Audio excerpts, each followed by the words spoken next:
and welcome back to another All Heart video. Today we have some fun Earth Day activities in store for you.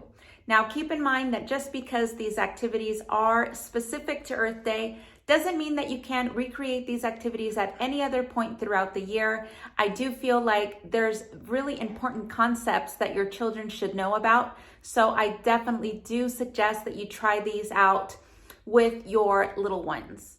These activities are very easy for you to set up. So with that, let's go ahead and get started on today's video. So this is the very first activity. Now, I already had these little trash cans. These are the ones that I actually keep in my car and my husband's car. So all I did was print out the little symbols for recycling and trash. I laminated them and then I just taped them on there. And then over here on the side, I just have a little basket filled with different types of food items and other things so that my son and daughter can sort them into the appropriate bins. So this is the perfect way to teach your child all about the types of things that you would want to place in the recycling bin and the types of things that you would just throw away in the trash. You can also do an extension on this activity and talk all about composting, or you can take a look at all of the little pictures and see how you can repurpose these items at home. Perhaps some of the cereal boxes you can use for arts and crafts, and see what sorts of ideas your children come up with, because I'm sure that they come up with some pretty creative ideas for some of these items.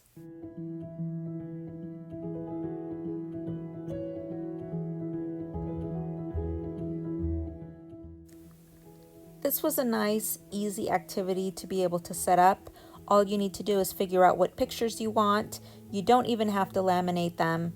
Cut them out, place them in a tray, and you don't need the little fancy little cans that I have. You can definitely just use like a cup or a box or a mason jar, but just something that you can clearly label which is the recycling one and which one is the trash one. That way it's a lot easier for your children to be able to sort the different items into the different bins. But it really provided quite a bit of entertainment for my children. It was a very nice sort of refresher 101 course on the types of items that are supposed to be placed in the recycling bin for them to be able to take this practice and apply it at home.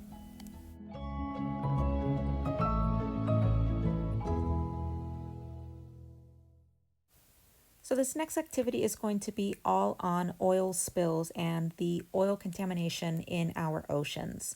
So all that you're going to need is our little oil tanker. You're going to need a container. It doesn't have to be a clear container, although it is nice that you are able to see all the way around. You're also going to need some sea creatures. I'm also going to include some rocks and basically just anything that would really simulate that ocean wildlife. The first step for this activity is to add your props and then to add your water. Feel free to use food coloring if you like. I decided to just leave the water nice and clear. That way, when we do add the oil, my children were really going to be able to see the contrast between the oil and everything else that is going on around it. So to create your oil, you're going to need some vegetable oil and also some cocoa powder. And it doesn't have to be a specific brand, just any generic brand will do. I'm going to go ahead and pour about 3/4 full of this little container with the oil, and then I'm going to mix about a tablespoon to a tablespoon and a half of the cocoa powder in here as well.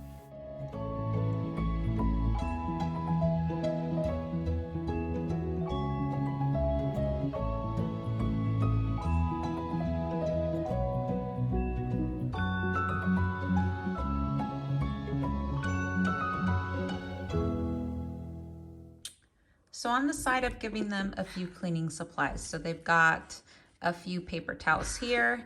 They've got a little sponge. On this little tray, I just have some water, but I will be pouring some Dawn's dish soap. And then we also have some Q-tips and some cotton balls so that they can try and wipe up the oil spill from this simulated little ocean scene that we have here. So while my son was pouring the oil, I was going ahead and telling him a story about an oil ship that was carrying oil, and there was an accident and the oil spilled. So I also went ahead and explained that oil spill disasters have been one of the major concerns of the marine world for a very long time, and that as a result of an accident involving ships or oil rigs, or that the ocean water become contaminated by this petroleum, by this oil, and that it causes very severe damages to the environment for decades to come. In addition to killing fish and marine mammals and birds, oil spills damage the beaches and wildlife and a lot of their habitat as well. So, one of the things that I wanted to do with this activity was to show them how quickly this oil can transfer and spread. So, even though our initial pouring of the oil where just in the corners, you can see that by the end of this activity, the oil is completely everywhere, and everything that is in this container is completely covered with oil. And one thing that my children were able to tell very, very quickly was how difficult it was to be able to clean and remove any of this oil from the little figures that were inside of this container. So even though they tried to wipe it off first with cotton balls, and then they switched over to the Q-tips, and then they used the paper towels, they can see that it was very, very difficult to try and clean all of these things. So it was a very fun activity, but it was also an activity that really taught them a lot. So that was one of the reasons why I really wanted to go ahead and include this activity for you guys. So I think that out of all of the activities that you're going to see in today's video, I really do hope that this is the one that you do end up recreating, because not only is it fun, but there are a lot of lessons to be learned from this activity as well. This next activity is just a simple art activity, and I gave my son an option. I asked him if he would rather do a painting activity or if he wanted to do a gluing activity, and he chose a gluing activity. So you can see that he is tearing apart two different colors of construction paper so that he can glue it onto his little earth sheet. And then my daughter wanted to work with markers, so she didn't want to work with paints today. So I gave her the same colors, blue and green, and also the red. And it's really, really good for her fine motor skills and hand and eye coordination, because I can see that she really is trying to focus the color onto all of these individual little dots. And it was just a fun, really easy activity. And I love being able to include art activities into any type of project. So I know that my children really enjoyed this one as well.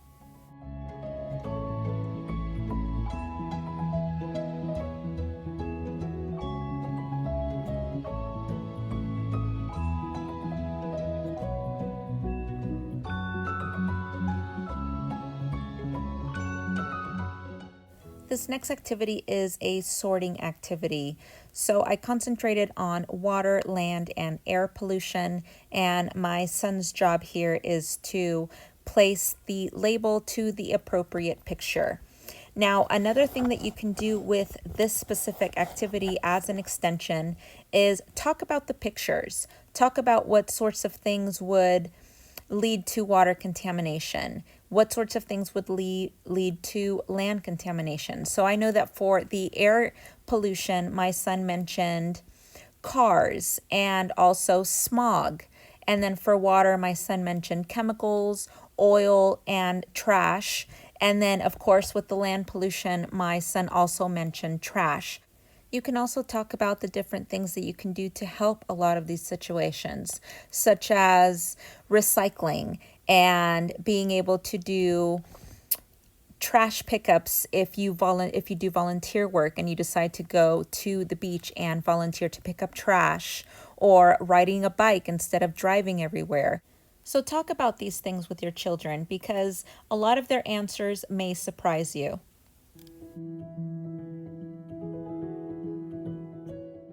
Now, I offered the same activity for my daughter, but because she is not able to read quite yet, the only thing that I asked her to do was to place the different cards into different categories. So she could see that the smokestacks are all supposed to be together, and I told her that that is all of the air pollution. And then she was able to place all of the water ones together, and I told her that was all of the water pollution cards. And all of the land ones together are all of the land pollution cards. This next activity is just a simple counting activity, and it's not that I don't think that my son can't count, but it was more for him to get some practice on writing out his numbers and really perfecting a lot of his writing skills. So I offered the same activity for my daughter, but because she is still learning how to write, the only thing that I asked her to do was to point out the number of pictures. So she is able to count from 1 to 10 very, very well, and she understands the concept very, very well. So she was able to point out all of the different objects and how many of them there were.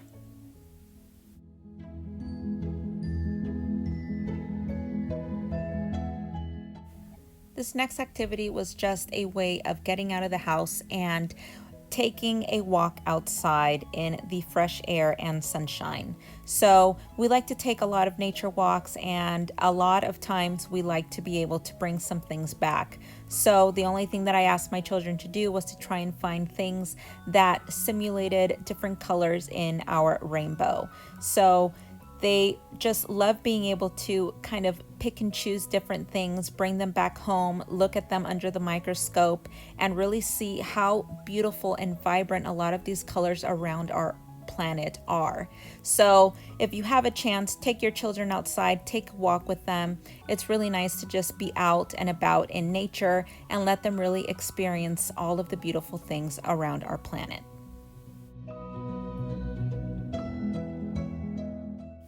I hope that you enjoyed this video and that you are able to recreate some of these at home. If you do, please leave a comment down below. Also, don't forget to tag us at All Hearts Social Media. Thank you guys so much for joining us today. If you enjoyed this video, make sure to hit that like button. Make sure to subscribe to our channel if you haven't already. I do post Montessori videos every single week. And don't forget to hit that notification bell so that you are notified of when I next post a Montessori video. Thank you guys so much. I will see you back here very, very soon.